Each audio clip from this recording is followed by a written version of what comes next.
Le jour de la Saint-Valentin, le 14 février, est considéré dans de nombreux pays comme la fête des amoureux. Les couples en profitent pour échanger des mots doux et des cadeaux. Beaucoup de gens se demandent pourquoi les païens et la plupart des chrétiens célèbrent cette fête. Nous leur répondons, hélas. La plupart des gens ne réfléchissent jamais aux raisons qu'ils ont de croire ce qu'ils croient ou de faire ce qu'ils font. Nous vivons dans un monde rempli de coutumes mais très peu se soucient d'en chercher les origines. Nous les acceptons généralement comme allant de soi. En fait, la plupart des personnes font ce que tous les autres font parce que c'est aisé et naturel. Les questions qu'il faut se poser à propos de cette tradition sont les suivantes. Est-ce que cette fête a été instaurée par Dieu, ou quelle est son origine? Le problème est que ces questions sont presque toujours posées par rapport à des fêtes qui ne sont pas des fêtes de communion ou bibliques. Si ces questions ne se posent même pas pour des fêtes de communion chrétienne, elles se posent de nouveau pour toute fête donnant lieu à une forte consommation d'alcool ou de drogue ou à des pratiques sexuelles y compris lorsque des mineurs y participent.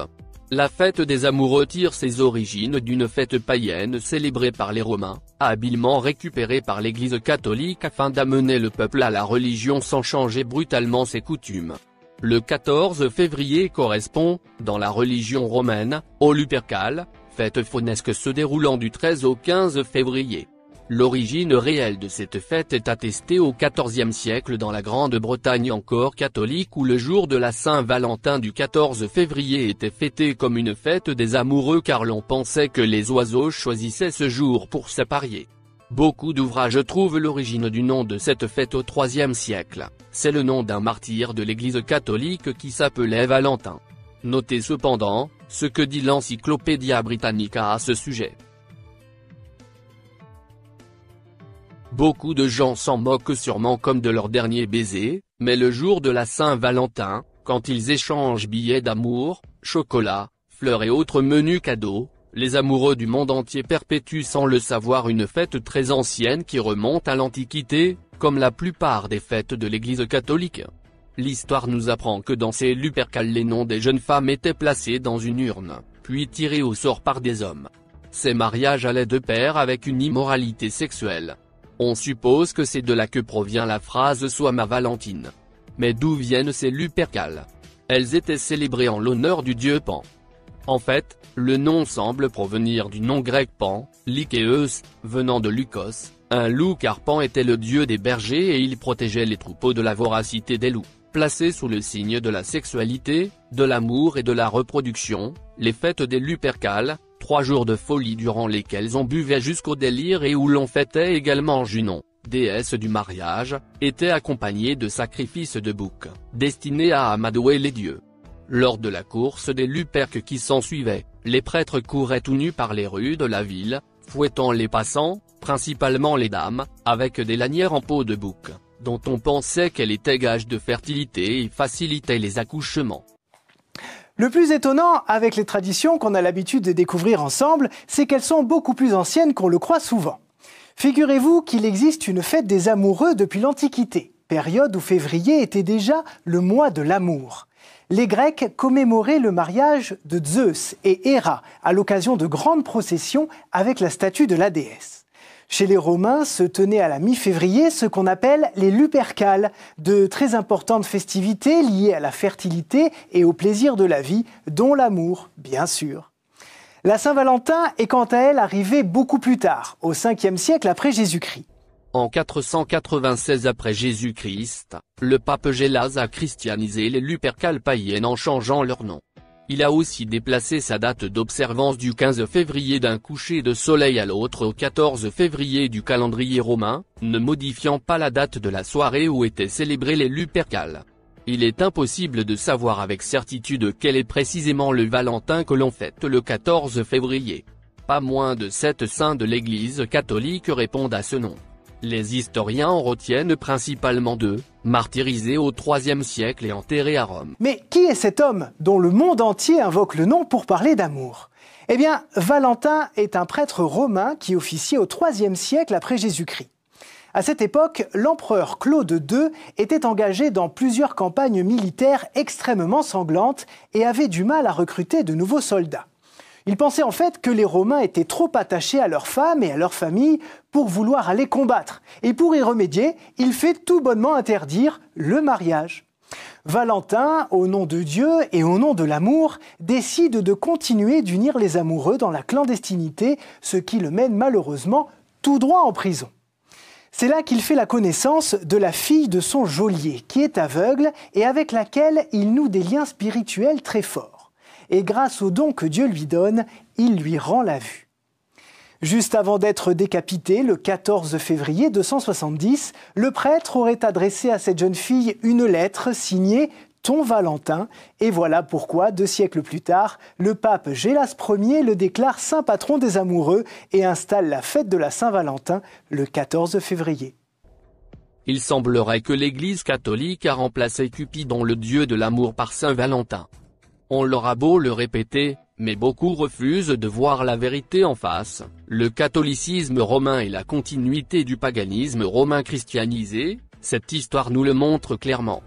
Alors la Saint-Valentin, vous savez bien, c'est aujourd'hui la fête des amoureux et Stéphanie la romantique a sauté sur l'occasion pour nous rappeler les origines de cette fête. Et oui, la Saint-Valentin. Alors tout d'abord, est-ce que vous savez d'où vient la Saint-Valentin? Pourquoi on fête la Saint-Valentin, Alexandra? Qui était Valentin? Eh bien pour faire simple, Valentin, c'est un martyr qui a été tué le 14 février de je ne sais quelle année. Son nom signifie santé et vigueur. Ouais. Et puis pour faire bref, en fait, plusieurs années après sa mort, il fut canonisé en l'honneur de son sacrifice pour l'amour. Et en fait, la Saint-Valentin est venue bien plus tard pour contrer en fait la Lupercalia. Alors la Lupercalia, c'est une fête païenne donnée le jour de la fertilité et dédiée à Lupercus, le dieu des troupeaux et des bergers, et à Junon, la protectrice des femmes et du mariage romain. Alors l'événement le plus marquant de ces réjouissances était la course. Je vois qu'on m'écoute, Gabriel Chakra m'écoute avec grande attention. Oui. Voilà, l'événement le plus marquant de ces réjouissances, eh bien c'était la course des Luperques. Alors Pardon. Allez-y, vous en faites. Les Luperques, qu'est-ce que c'est cette course? Eh bien, ce sont des hommes mi-nus qui poursuivaient des femmes et les frappaient avec des lanières. C'était des séances sadomaso en l'air, c'est ça, Steph, en fait, un peu. Hein, et les coups reçus, Alexandra, figurez-vous qu'ils assuraient la fécondité et des grossesses heureuses pour ces femmes-là. Donc quand on voit l'enfant, on se fait fouetter avec des lanières, tout va bien. Magnifique, la fête de quoi? Lucup? Lupercup. Bah écoute. Lupercalia. Enfin bref, vous avez bien compris que j'ai quand même résumé la chose, et si vous voulez retrouver toute l'histoire de la Saint-Valentin et de Lupercalia, pardon, je vous invite à retrouver toute cette histoire sur le site www.france-pittoresque.com. Vous tapez Saint-Valentin, vous verrez un peu. Pour être pittoresque, c'est pittoresque comme mœurs. Enfin voilà, ça donne un petit peu le ton de ma chronique bien plus païenne que chrétienne. Il n'est pas juste pour un véritable chrétien de célébrer cette fête. Non. Dieu a enseigné son peuple à avoir une approche différente, Jérémie 10, verset 2.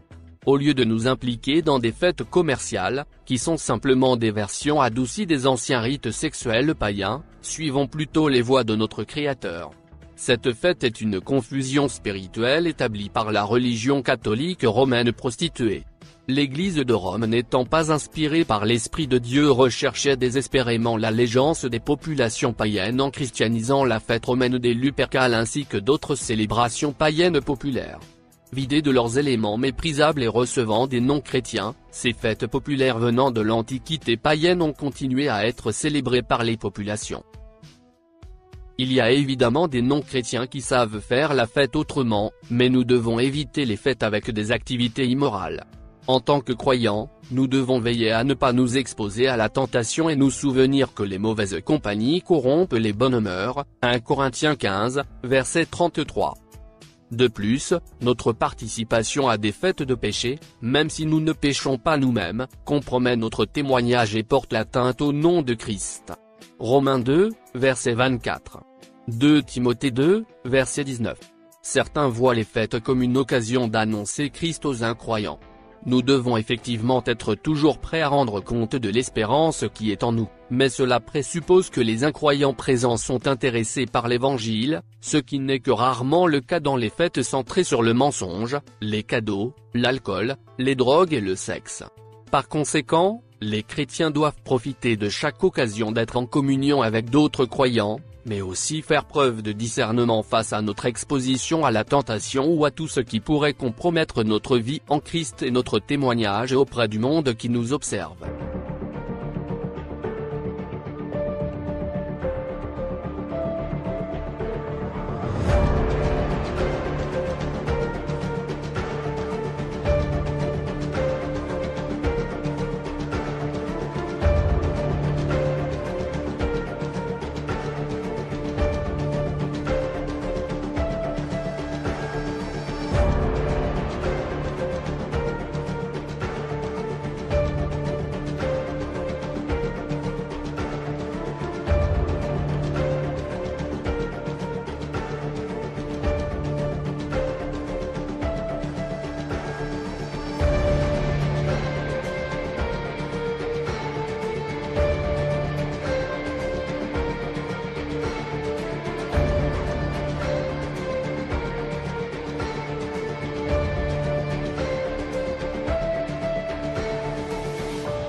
Je suis le chemin, la vérité et la vie.